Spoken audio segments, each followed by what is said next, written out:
Good morning, children. I am Sindhusha, your computer teacher from DAV Public School, Bichurajpal. So today we are going to start our first lesson for the new academic year. What is our first lesson? Computer system. Okay. The topics that are covered in this lesson are: what is a computer system, characteristics of a computer, components of a computer system, and working of the components. So now let us see one by one in detail.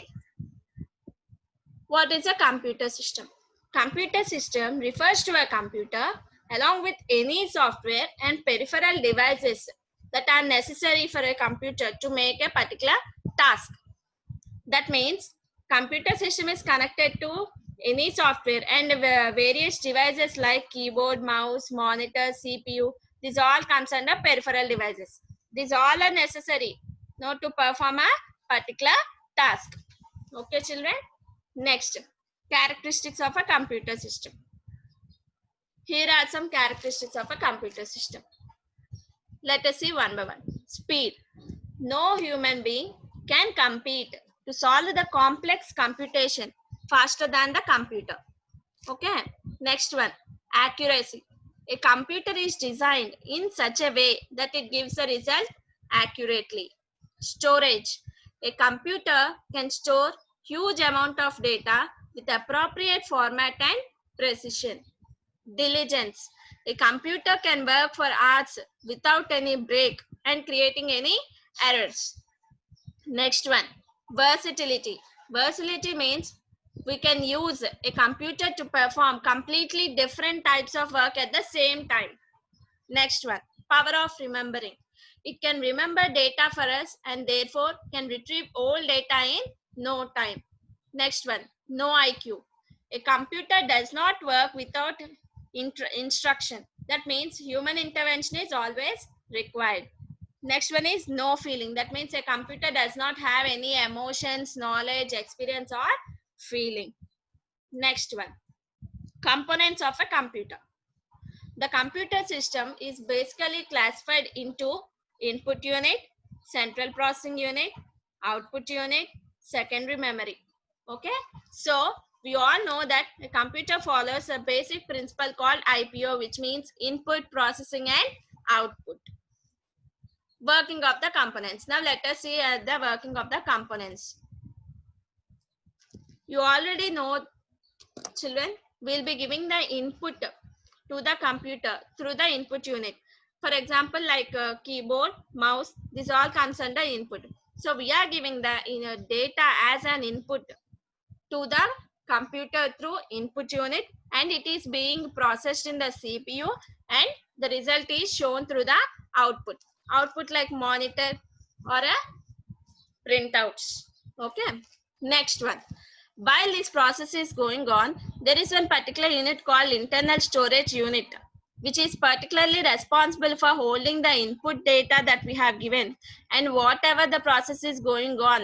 For example, intermediate results and the output results are also held by this storage unit. Okay, and it will be providing to us whenever we require that particular data.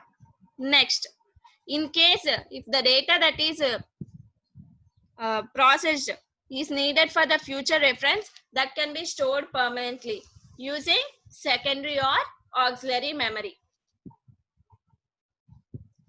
Thus, broadly classifying a computer system has the following major components: CPU, internal storage unit, input unit or devices, output unit or devices, auxiliary or secondary memory. So now let us see each of them in a brief. CPU. CPU means what? Central processing unit. This central processing unit contains ALU and CU. Now let us see what is a CPU. CPU means it is a microprocessor that is responsible for processing of data. You all know that. And this particular CPU consists of three parts: control unit, arithmetic logical unit, and internal storage unit. What are the three parts? That is, the CPU consists of control unit, arithmetic logic unit, and internal storage unit. Each part has a specific function. Each part of this has a specific function. The CPU is connected to a motherboard. You already know that CPU consists of a motherboard. Okay, and this motherboard is also connected to other components like input or output connector, internal storage unit, and number of ports and slots to connect other components. You all know that USB ports will be available for a CPU to connect to the other devices. Next, ALU of a CPU is responsible for performing all calculations, both arithmetic and as well as logical. So this unit consists of two subsections, namely arithmetic unit and logical unit.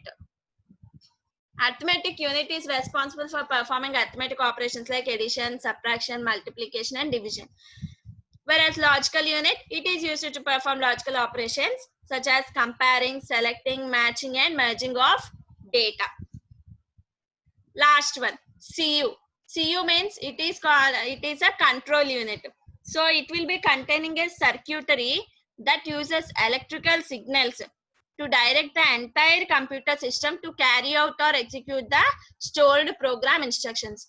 That means this particular control unit will be sending electrical signals to the entire computer system to perform any task.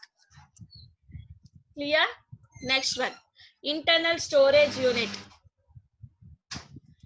Internal storage unit is what? It is a primary memory which can store the data and instructions and also the intermediate results. And it will also be able to supply that information whenever we need it. It consists of two parts, RAM and ROM. RAM means random access memory, ROM means read-only memory. Here is the image of RAM and ROM. The first picture which is straight is RAM and the next one is ROM.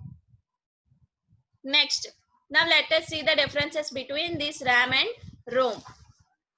RAM means random access memory. Random access memory is a volatile in nature. That means the data will be automatically erased whenever computer is shut down, and it will be able to store the information temporarily.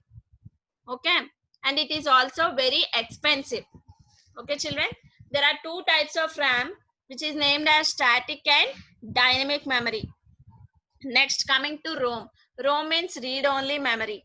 ROM is a non-volatile in nature as it never gets erased where there is any shutdown or restart of the computer. The data that is stored in RAM cannot be deleted and it will be stored permanently. And RAM is not that much expensive when compared to, ROM is not that much expensive when compared to RAM. And there are three different types of ROM: PROM, EEPROM, and EEPROM. Hope you understood today's class, children. The remaining topics will be covered in the next video. And your assignment will also be given to you. You should be doing that assignment in a separate notes, and it will be checked afterwards whenever the school is reopened. Thank you, children.